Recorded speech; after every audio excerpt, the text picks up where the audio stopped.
नमस्कार, मैं डॉक्टर रजनीश कुमार आप सभी का एक बार फिर से हार्दिक स्वागत करता हूं। प्रिय विद्यार्थियों, नोट्स चेकिंग के सीरीज में हम दूसरे नोट्स को लेकर आप सभी के सामने हाजिर हैं, जो कि आप ही के बीच की एक विद्यार्थी हैं, जिनका नाम है श्रुति। श्रुति जैसे तमाम विद्यार्थी अपने नोट्स को दिए गए पते पर भेज रहे हैं और समयानुसार उनको देखते हुए हमने मूल्यांकन किया है, उसको पढ़ा है और आप सभी के सामने भी हम उसको रखना चाहते हैं कि आपके चैनल से कितने अच्छे-अच्छे विद्यार्थी जुड़े हुए हैं। न सिर्फ अच्छे हैं, बल्कि उनकी लिखावट भी अच्छी है, उनकी प्रस्तुति अच्छी है, उनकी समझ अच्छी है। तो श्रुति ने अपना आंसर भेजा हुआ है और इन्होंने लगभग सभी प्रश्नों का आंसर भेजा है, लेकिन हम उसमें से एक प्रश्न का उत्तर आप सभी के सामने दिखाने जा रहे हैं। आज जैसा हमने आप सभी को कॉपी बताया हुआ था, उसी टाइप की कॉपी लगभग सभी विद्यार्थी लिए हुए हैं और अभी कुछ-कुछ विद्यार्थी पूछ रहे हैं कि सर लाइनिंग वाली कॉपी रहेगी या फिर प्लेन वाली रहेगी। इसी चक्कर में वो अभी तक पड़े हुए हैं और तब तक एग्जाम की डेट आ जाएगी। प्रिय विद्यार्थियों, लाइनिंग वाली कॉपी रहेगी तो आपके लिए थोड़ी आसानी रहेगी। कॉपी देखिए कई तरीके की होती है, लाइनिंग में बिंदी-बिंदी वाली भी रहती है। अगर प्लेन में आप अच्छे से प्रैक्टिस कर सकते हैं, तो लाइनिंग वाले में भी अच्छे से आप कर पाएंगे। जैसे कई बार हमने देखा है कि कुछ लोग लाइन के ऊपर लिखते हैं, कुछ लोग लाइन के नीचे ऐसे लिखते हैं। ये सबके लिखने की शैली है। बस आपको ध्यान रखना है कि आपका उत्तर पढ़ने लायक हो। कई बार हमने देखा है विद्यार्थियों की राइटिंग को लेकर कि उनको खुद दे दी जाए तो वो कहेंगे कि ये मेरी कॉपी नहीं है, ये किसी और की कॉपी है, जबकि उन्होंने ही लिखा है। कहने का मतलब है कि लोग डॉक्टर की शैली में लिखना शुरू करते हैं, जैसे डॉक्टर लोग दवाई लिखते हैं, उसी टाइप से कई विद्यार्थी लिखते हैं। तो वो तो परीक्षा से पहले ही बाहर है। इसलिए राइटिंग का तो महत्व है, लेकिन राइटिंग को लेकर इतना चिंतित नहीं होना है कि आप पढ़ाई लिखाई छोड़कर गाल पर हाथ रख के बैठे रहें। इस टाइप से नहीं है। आप लिखिए जैसी भी राइटिंग है, क्योंकि राइटिंग एक अभ्यास के माध्यम से उसको ठीक किया जा सकता है और बचपन में अगर आपने ठीक से ध्यान नहीं दिया तो बुढ़ापे में आकर आपकी राइटिंग ठीक नहीं होगी। इसलिए आप बचपन से जिनकी राइटिंग अच्छी होगी वो इस परीक्षा में बहुत आगे रहेंगे, बढ़त बना के रखेंगे। लेकिन जिनकी राइटिंग खराब है, मैं किसी की राइटिंग को लेकर यहाँ पर सवाल नहीं उठा रहा हूँ, क्योंकि शिक्षक हूँ और शिक्षक कड़ाई के साथ ही आपके सामने पेश आते हैं, आपकी भलाई चाहते हैं वो। तो मैं यही कहूँगा कि पढ़ने लायक अपनी राइटिंग जरूर रखिए, ताकि पता चल जाए कि आपने राम लिखा है, ठीक है, श्याम लिखा है या फिर घर लिखा है कि धर लिखा है, क्या लिखा है, ये चीज आपको बताना पड़ेगा। ठीक, तो यहाँ पर श्रुति का जो भी उत्तर है उसको हम यहाँ पर पढ़ते हैं। देखिए, इन्होंने लिखा है चैनल से देखकर ही अपना नोट्स तैयार किया है, लेकिन बारीकी से देखा। इसके पहले हमने एक कॉपी दिखाई थी जिसमें कि शुरुआती क्वेश्चन में भी गलती हो गई थी, लेकिन यहाँ पर पूरा इन्होंने सही लिखा और उत्तर लिखते समय जो कोटेशन है उसको कैसे बंद करना है बहुत अच्छे तरीके से इन्होंने इसको लिखा हुआ है। हम उम्मीद करेंगे कि ये इस कोटेशन को याद भी कर लें। याद करने के लिए आपको अलग से भी एक कॉपी बनाना पड़ेगा जो कोटेशन है। आप चाहें कि एक बार लिख दिए और वो जिंदगी भर याद रहे, तो आप लोग विवेकानंद नहीं है कि याद करते गए और पेज फाड़ते गए। आपको एक से अधिक बार पढ़ना पड़ेगा। तो अच्छा, इन्होंने आंसर लिखा हुआ है। हमें ये चीज देखकर बहुत खुशी मिली कि सूरदास इन्होंने सही लिखा है। तमाम विद्यार्थियों की मैं कॉपी चेक करता हूँ, जैसा कि मैंने बताया आपको कि हर 3-4 महीने पे कॉपी चेक करने का मौका मिलता है। सूरदास इस तरीके से लिखकर बच्चे बैठे रहते हैं। क्योंकि आप सभी एग्जाम की तैयारी कर रहे हैं, तो आपकी जिम्मेदारी बनती है कि आप कम से कम कवियों का नाम बहुत ही अच्छे तरीके से लिखें। ठीक है, अच्छा लिखा है इन्होंने। यहाँ पर स्पेस जरूर दीजिए। लिखते समय शब्दों के बीच में जो स्पेस है उसको बरकरार रखिए और इनकी जो शब्दों की जो स्पेसिंग है वो बहुत अच्छी है।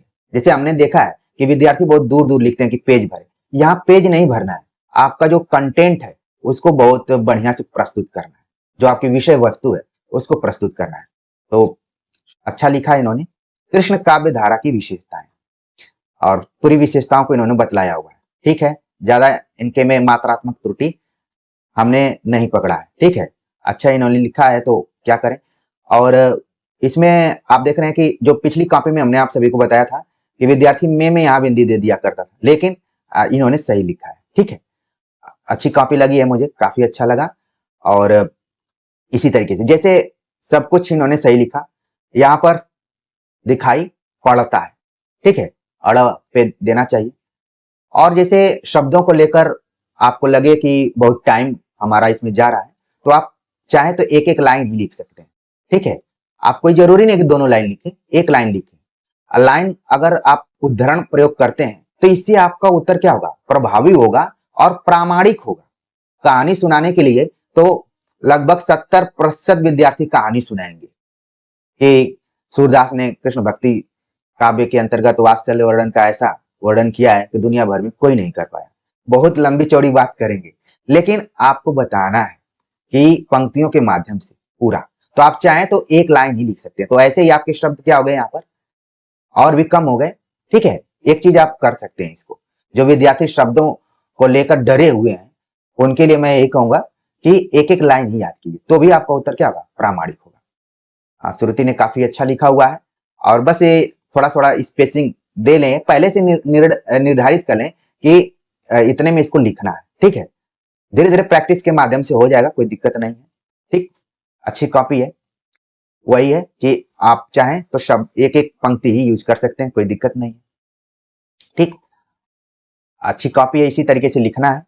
बाकी जैसा कि मैंने पिछले वीडियो लेक्चर में कहा था कि जो कॉपी आप 3 घंटे में लिखते हैं उसको चेक करने में 5 से 6 मिनट ही लगता है, बहुत ज्यादा नहीं लगता है। ये मैं सच्ची बात बता रहा हूँ।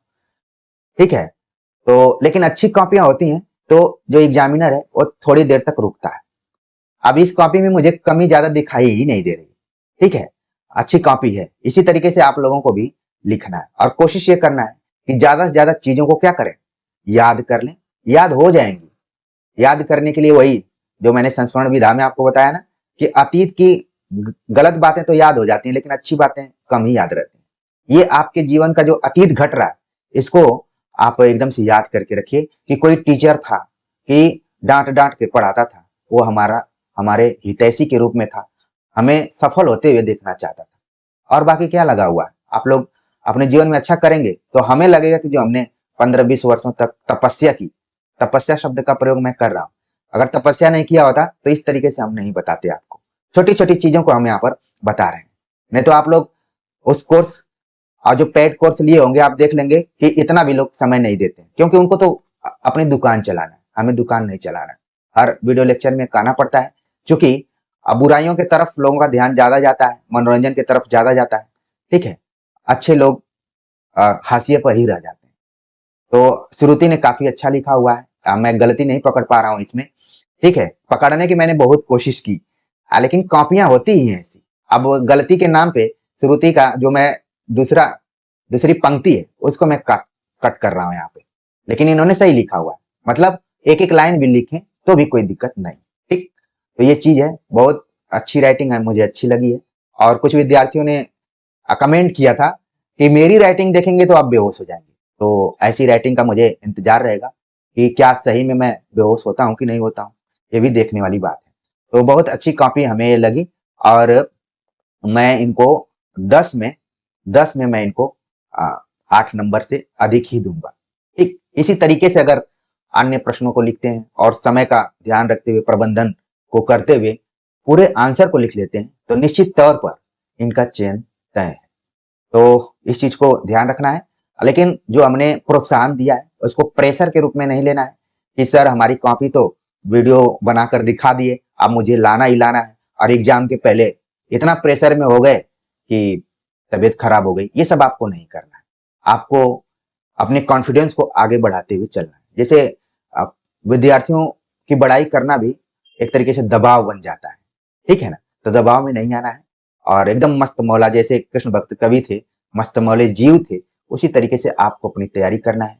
और हम लोग तो कछुए की चाल से चलने वाले प्राणी हैं, और समय रहते पूरे सिलेबस को कवर कर लेंगे। आपके पास इतना मटेरियल होगा कि आप बोलेंगे कि पढ़ाई तो हमने सही जगह से की थी। तो प्रिय विद्यार्थियों, अब हम देखते हैं कि अगला नंबर किसकी कॉपी का होता है। तो इसी तरीके से आप लोग जुड़े रहिए और अपने अपने कॉपी को जो भी नोट्स बनाए उसका पीडीएफ भेजिए और भेज के निश्चिंत हो जाइए।